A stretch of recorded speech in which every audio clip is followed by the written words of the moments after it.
Jeffrey, Gianna, da la impresión que después de 14 años ya de aprobada, de que iniciara el sistema de seguridad social, los únicos que se han beneficiado son la parte del negocio de la seguridad social.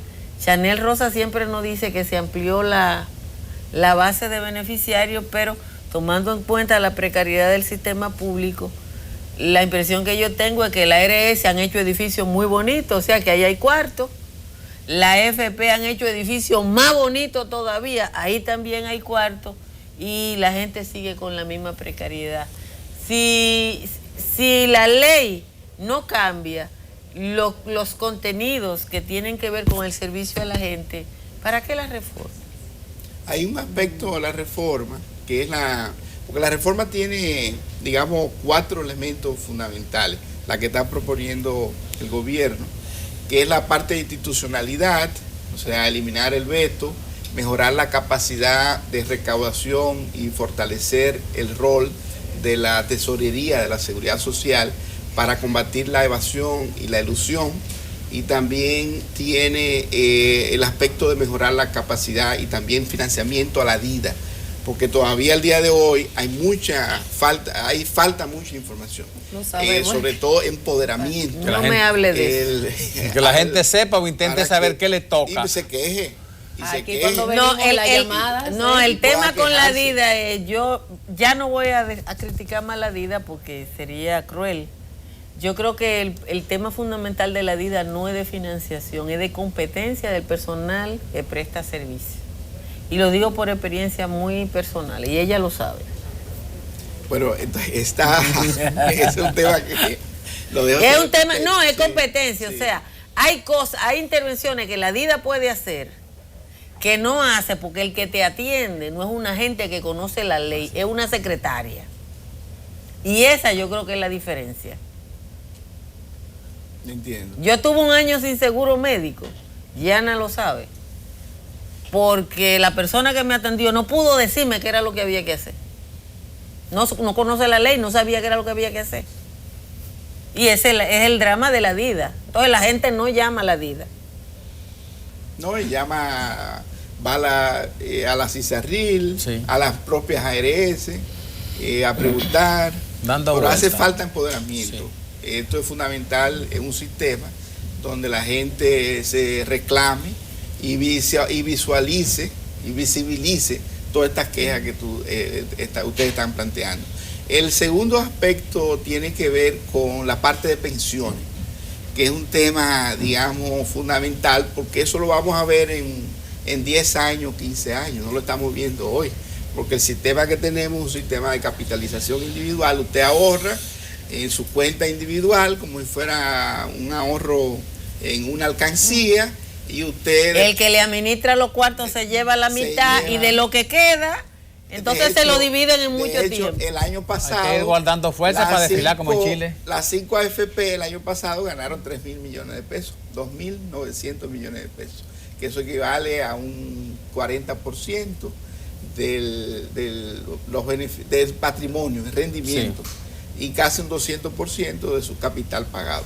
Mientras los afiliados ganaron 9.8 de sus cuentas individuales. Entonces la reforma sí establece controlar ese excesivo nivel de ganancia de la AFP, estableciendo una modalidad nueva que no es comisión, sino un rendimiento que lo establecería el Consejo de la Seguridad Social de acuerdo al rendimiento promedio del mercado. Sí, ahí en ese tema de la AFP, o sea, de lo que tiene que ver con el sistema de pensiones, no tenemos una reforma como de la estructura, sino como tú señalas del rendimiento, pero con los casos que hemos visto de lo que han sido las experiencias de las cuentas de capitalización individual, quizás se podría analizar una posibilidad de una reforma sí estructural en lo que es el sistema de pensiones. Porque aquí lo que estamos viendo es solo la parte de rendimiento, se queda igual, o sea, va a seguir el sistema de CCI. Va a seguir el sistema de capitalización individual, pero hemos visto otras experiencias, lo que ha pasado, y quizás puede ser que si no se hace ahora, después se tenga que hacer otra reforma para la parte fundamental, en eso que tiene que ver con pensiones. O sea, una reforma más estructural, como la se está planteando en Chile a 35 años de la reforma. Y ese fue el modelo que copiamos. Y ese fue el modelo que copiamos. Entonces es un tema que va a quedar pendiente. Y hay muchas ¿Y por qué? Pero nos vamos a sentar a hablar y no vamos a... si estamos en una mesa. Eso es lo que estamos comentando también, justamente. Bueno, esto es una reforma que va al Congreso. Yo creo que exacto. El Congreso la pregunta es el Congreso que va a implementar la reducción del nivel de ganancia de la AFP. Eso habría que ver. está en la propuesta. Está en la propuesta. ¿Qué hace el gobierno a los sectores que se juntaron en el Palacio? El sector patronal, el sector obrero. Sí, evidentemente que el sector salud, empleador no está de acuerdo con esa propuesta, sino dejarlo como ellos están proponiendo un saldo, una comisión sobre el saldo total de las cuentas de inversión, que eso no ha funcionado. Está en México, por ejemplo, y tampoco ha funcionado y no es transparente, es más opaco al sistema actual.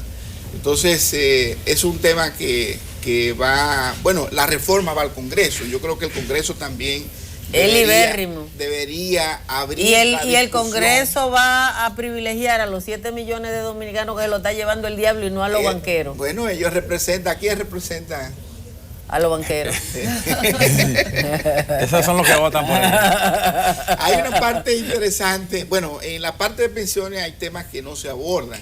O sea, como decía Yasna, o sea, vamos a seguir arrastrando los problemas estructurales de la reforma que hicimos en el 2001.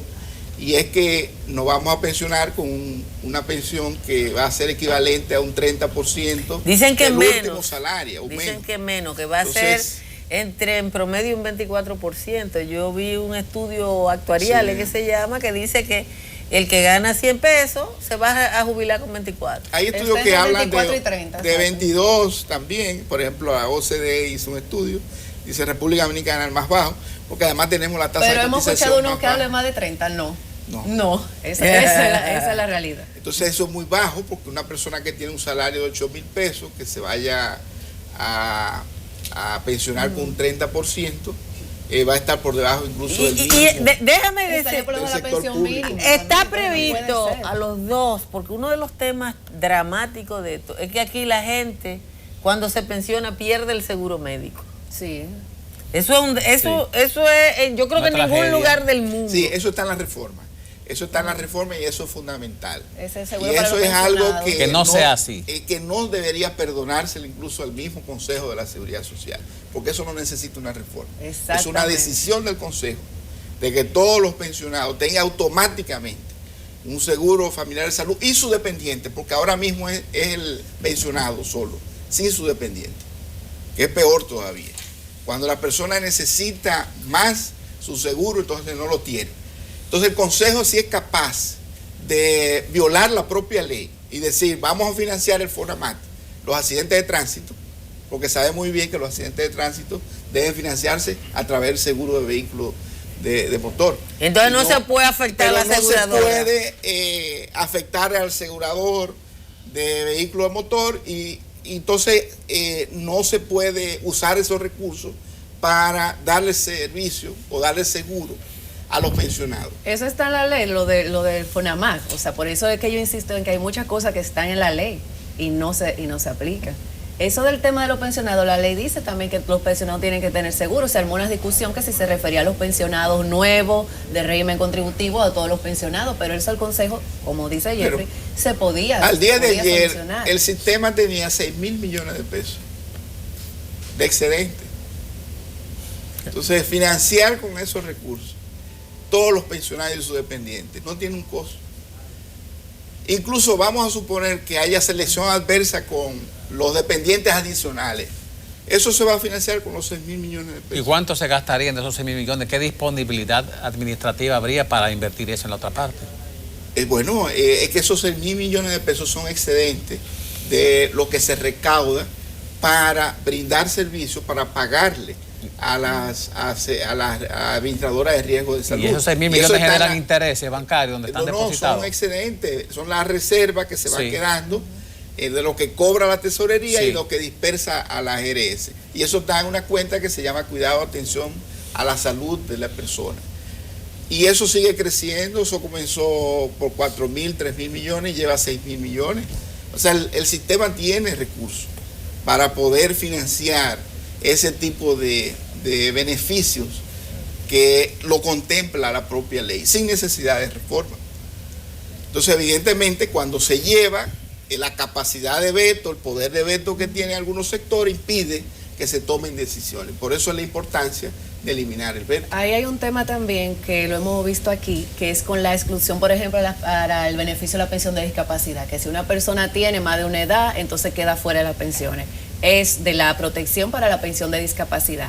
Se entendía que esto iba a ser así porque cuando ya tú llegas a determinada edad va a tener una pensión por vejez, pero entonces no se previó como la transición. Y lo que se ha hecho, como todo lo contrario, o sea, lo que más ha perjudicado al afiliado. O sea, si tú tienes más de 65 años, no tienes ahora mismo acumulado por el tiempo que tiene implementación de la ley para una pensión, pero te pasa una enfermedad, estás fuera de la pensión de discapacidad por la edad. Entonces eso no puede ser, eso no lo dice la ley y eso se está aplicando ahora mismo porque lo dice una normativa, pero la ley no menciona de que usted está fuera de esa pensión. Una normativa del Consejo. Del Consejo, sí, o el tema de la prescripción.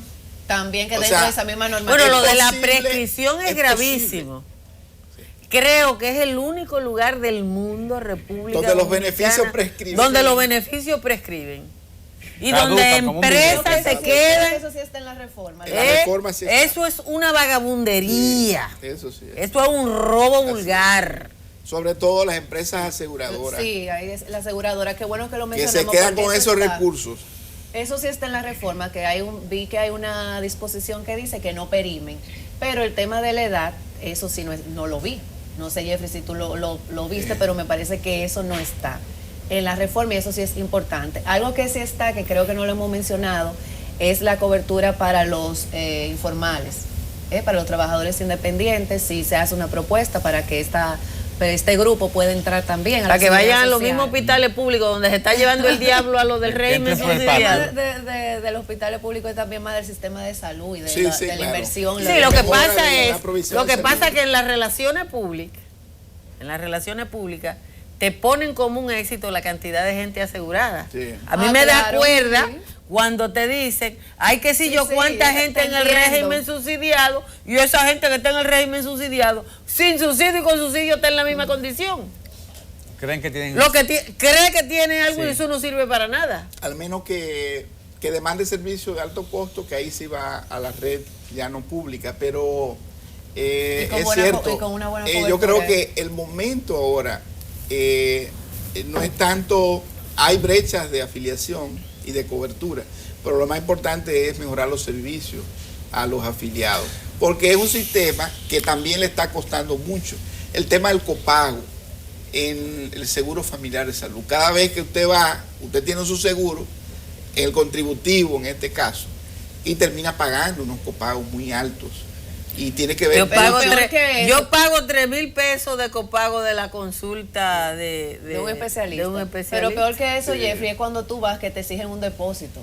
Eso no está en ninguna normativa, eso está prohibido por la ley de salud, por la ley de seguridad social y se aplica. Y falta. ¿Ves lo que te digo? Y ese pagaré notarial que uno tiene que poner. No, eso no puede ser. Y también la retención. Yo firmé la retención que si no pagaste, el prestador se queda con el eso es ilegal. Es ilegal, es lo que te digo, que es ilegal.